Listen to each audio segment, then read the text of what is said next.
and welcome to the Monday show of Adamo Baseball, where I'm your host, Adamo. So I scheduled a video, and I'm still trying to figure out how to schedule a live stream and then have that live stream. So for my one fan that logged in early to watch it, sorry, I'm still trying to get YouTube figured out, because this is like my second live stream. So, and I got a brand new computer. So, yeah. So I was originally going to pre-record this episode, but I figured, why not? I'll do a live stream. And I'm saying all this for my podcast since I'm also recording it there. As the title would indicate, I'm going to be talking about why there is no 1904 World Series. I already did this episode on my podcast, so if you're listening on my podcast, it's a rehash, but on YouTube, I haven't done this yet.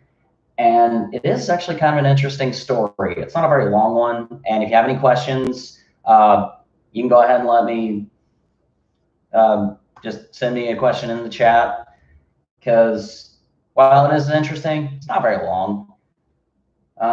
First of all, I want to say this is the first work stoppage in baseball and during the modern era, which goes back to 1900. Surprisingly, there were actually 5, but this was the first one and one of the only 2 that did not have a World Series because of that work stoppage. The next one didn't happen until 1972, I think it was, and it was only for a couple of days. And then there were a couple others. 1981 was really famous because it ended up splitting the season in half. There was one in, I think, 1989, again, in a couple of days. They were over player strikes, and then famously 1994. But I'm a long, long way from 1994. Whereas this one in particular was more about ego than anything else. I mean, money did play a role, but it was primarily arrogance that caused it more than anything else. So in 1903, the Boston Americans, later the Red Sox, won the World Series, and no one really thought anything of it any more than just the American League won the World Series. That was that. Whereas in 1904 is kind of a different story, because while the American League was brand new, the National League had been around for a while. They've been around since 1869, officially. Baseball's been played since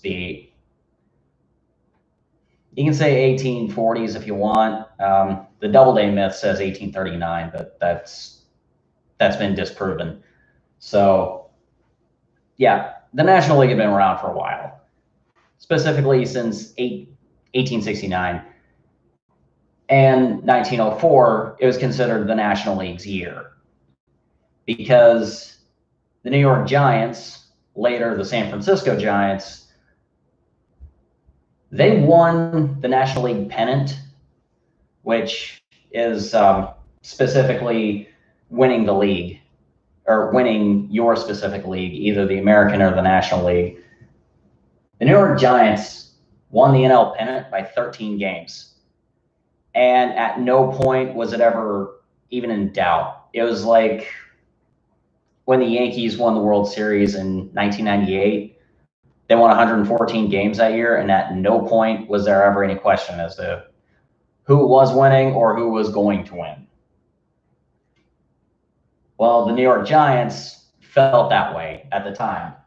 Not only did they win by 13 games, they won with a record of 106-47. I wrote down my notes, that way I don't miss anything. So if you see me looking down, that's what's going on.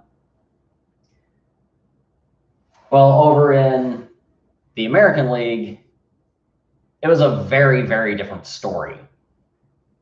The New York Highlanders, who were later the New York Yankees, actually were leading the American League almost the entire season, but they were also in a dogfight most of the year. It wasn't close, or it wasn't like, you know, let me rephrase that. So it wasn't like the Giants where it was just an absolute blowout the whole way through the season. The New York Highlanders were, up until like the last week of the season, it felt like they were going to win, even though they didn't, because they ended up finishing the season with a record of, all right, so I didn't update the Highlanders record, but they lost the league by a game and a half. I think it was 94 and 61, which actually is a pretty good record. But the Boston Americans, who were the reigning champs, they won the American League at 95 and 50 and 59. So they actually had to win the last series 3-1 in order to win the season, or win the American League by a game and a half.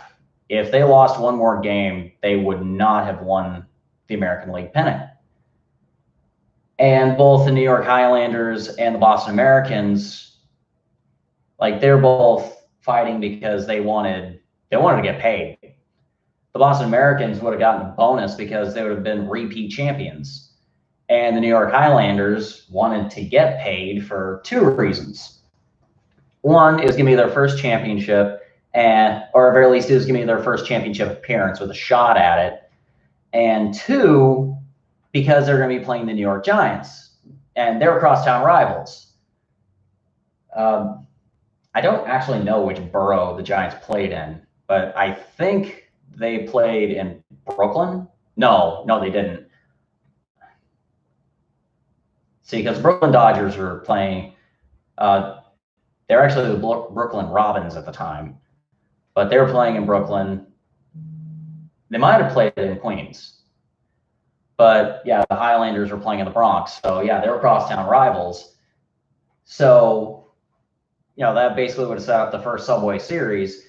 And it's a lot easier to get fans in the stands if they don't have to travel, at least no more than just a subway or a bicycle, or even walking to get to both parks and be able to see every single game.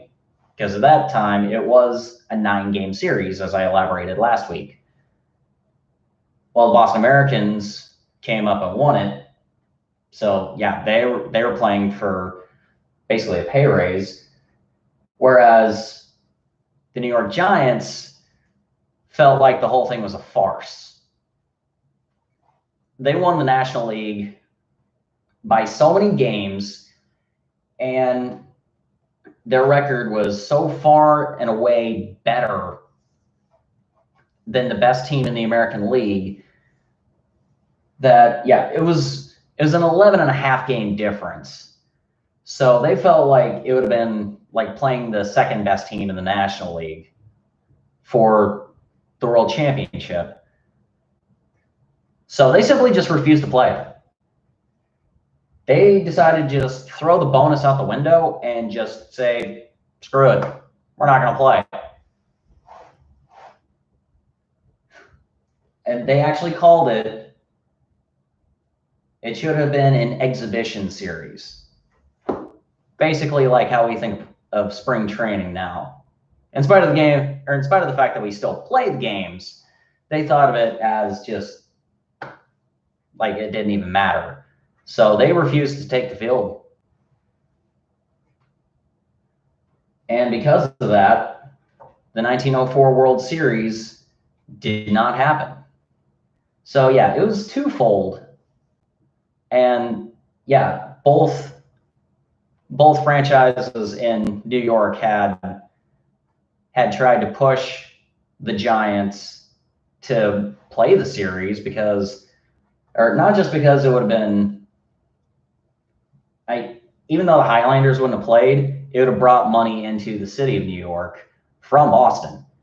And while the two cities aren't necessarily known for liking each other, you'd be the judge on that one. Yeah, they really, or it would have been at very least, or yeah, it would have at least brought in money from somewhere else. So it would have been good for the economy. But the Giants let ego get in the way, and that was that. So yeah, like I said, it's not exactly a long story, but it is a simple story, and it is an interesting story. And that is my breakdown of it. If you liked it, or you think that I didn't say enough, or that I said too much, or I digressed too much, please let me know. You can leave a comment. You can leave something in the chat, or at least I'm pretty sure you can. And if you really like the video, you can like it. You can subscribe, which I would be most appreciative. And with that being said, thank you for listening and watching. Cheers until next time.